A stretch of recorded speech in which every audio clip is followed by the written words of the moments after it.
That's right. I love the petal pots. I got this great 3-pack of them with a large, medium, and small petal pot, and I just went crazy on them. This is the one that I'm going to show you tonight, and it actually ended up being a cork holder. It can be many different things if you want it to be a flower holder, if you want it to be a knick-knack holder, that sort of thing. It's very versatile, but I'm just going to show you how I decorated it and all the nice little techniques that it took to do that sort of thing. Okay, so are you guys ready to check out this petal pot and how you do that? And how we go to craft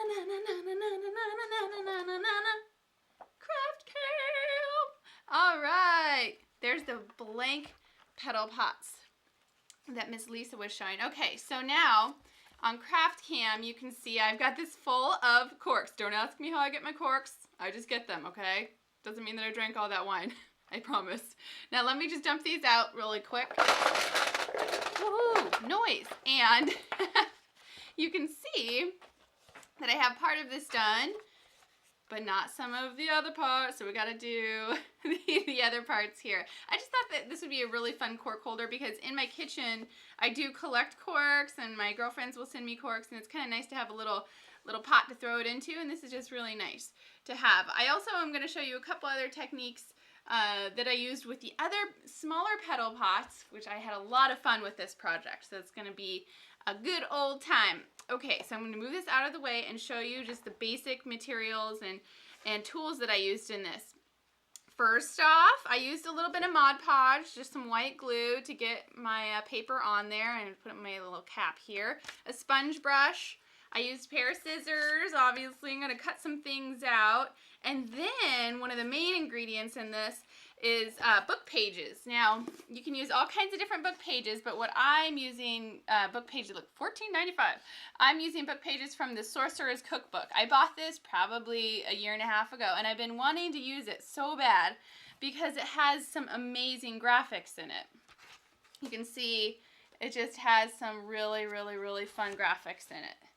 So I have been saving this because I knew I was going to use it in some sort of project or many projects. And now I'm going to show you how I used it on my cork petal pot. And it's a very easy technique that you can use with all kinds of different paper. If you don't have, you know, a book laying around that you want to rip apart, then use actually yellow pages is something that I love to use.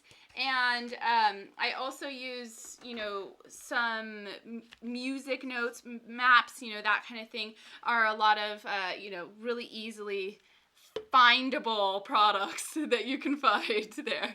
All right, so, I'm glad that I'm giving everybody great ideas already. Perfect. Now, the first thing you need to do is get a template for each petal, and luckily for us, each petal is the same size. This is such a versatile project. Now, you're just going to need yourself a pencil. A piece of regular old printer paper is going to help you out quite a bit. And then it's going to be kind of hard to tell, but I'm just laying this down, putting just a little bit of pressure on it, and then I'm going underneath with a pencil, and I'm just tracing around one petal.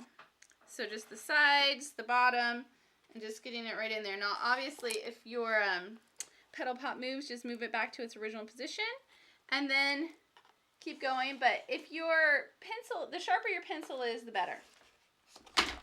Whoop, whoop. My glue came undone. You can see how it goes, how it easily goes flat for shipping. Let me get in there one more time because it went flat. Little craft-tastic-live up here. All right. And I swear this went so much easier this weekend. Like that. I guess when Craft Cam's on, I just get a little nervous or something. What happened to me? Now you're gonna see a little bit of my head because I have to get up top here a little bit. Okay, so you can see that I have the basic petal shape, and then what you need to do is grab your scissors, cut that out, and then that's gonna serve as your template for the entire project.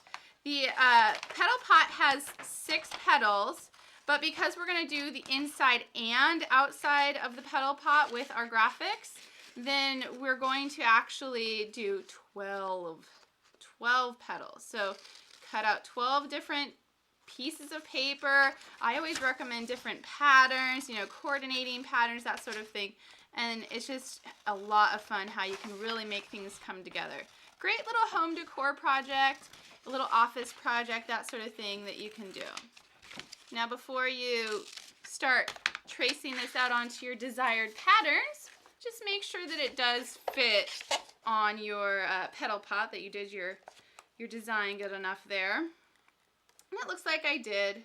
I also have some techniques for being able to just kind of cover up some little maybe blemishes or little creases or anything like that we'll show you a little bit later. I'm going to just take some of that edge off there. Okay, let's go through my book. I do actually have most of my petals cut out, but what I wanted to do is go through the book and kind of show you guys some of the pages and then choose, I think I needed 2 more petals to finish this entire project, which is falling on me right now.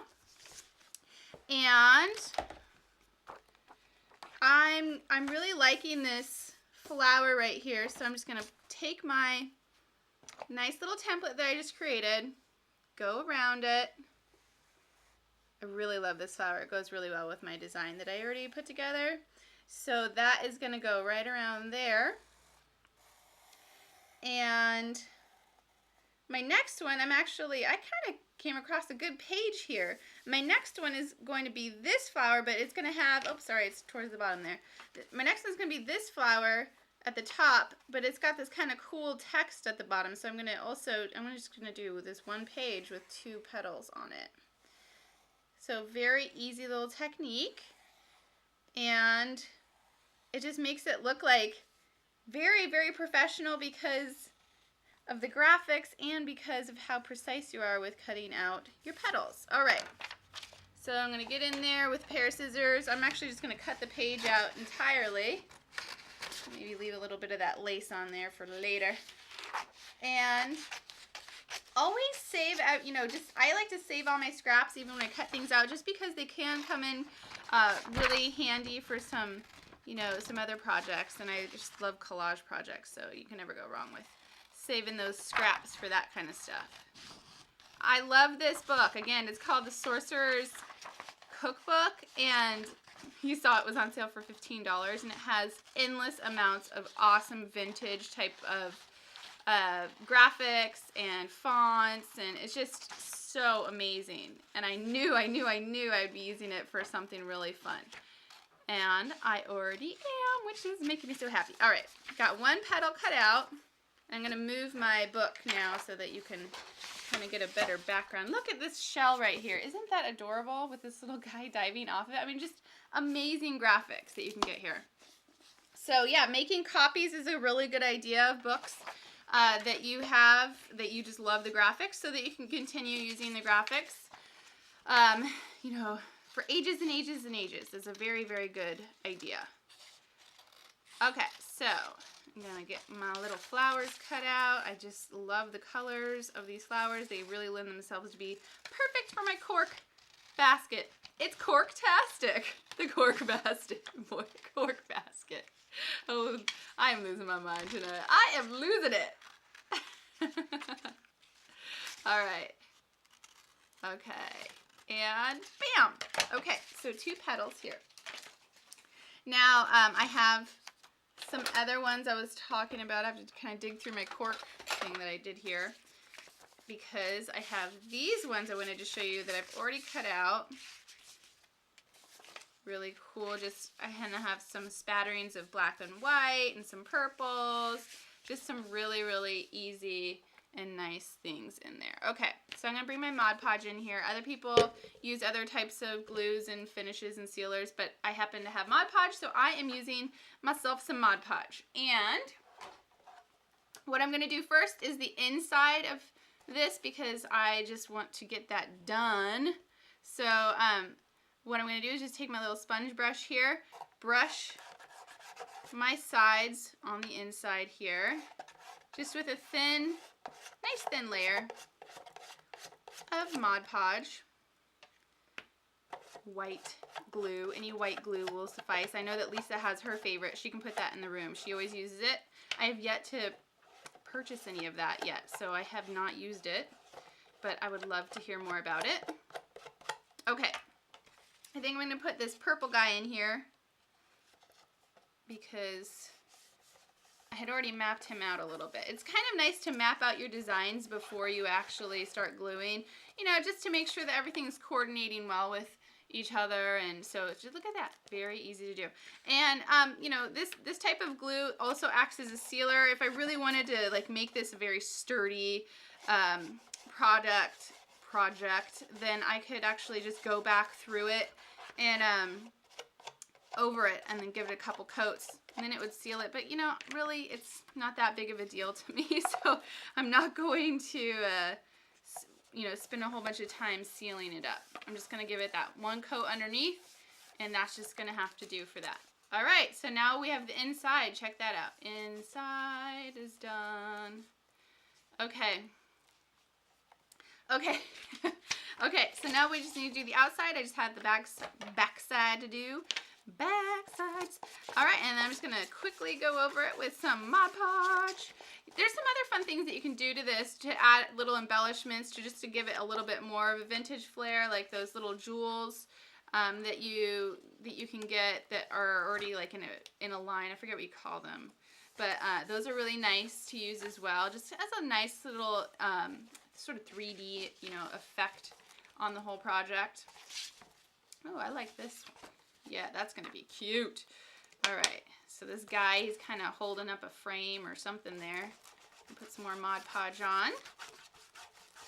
And then we'll get to the handle and the cork part, because really, if you wanted to just kind of give this a little bucket look, then the bucket look is going to come from putting some wire on there. And then the bucket needs a handle, so I used a cork. And I'll show you how I did that. It does involve a power tool, but I'm not going to do that on the show. All right. I swear I'm not going to do that on the show. Although Cliff might come running in here with a power tool. That'd be kind of funny. All right. So it's just as easy as that. Just making your template, putting the design, you know, finding your paper, and then doing that. And I'm just going to push my little bottom up there so it stays in place. If your petal pot, you know, wants to buckle, just give it a little bit of warm glue towards the edges, and then you'll be good to go. All right. Now I've decorated, and I can continue to decorate on top of it, you know, add some more textures and stuff like that if I really wanted to. But what I'm going to do is show you how to make an easy wire handle with your little cork. All right. What I did was I said, I have lots of corks. I'm corky. And what we did is we found some wire at the hardware store. It comes in a little coil like this. The wire's pretty easy to use. I'm not a wire worker, okay? So don't be intimidated. This is a word to all of those people that, you know, don't really know much about wire working. I don't know much about wire working either. Oh my gosh, it's like this new world to me, but it's not intimidating. Just go to the hardware store, find some wire. This is kind of a thicker gauge wire. And get yourself a decent pair.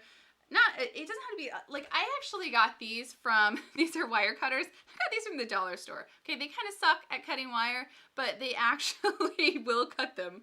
And I also have a decent pair of needle nose pliers. This is kind of for jewelry making. That's all you really need.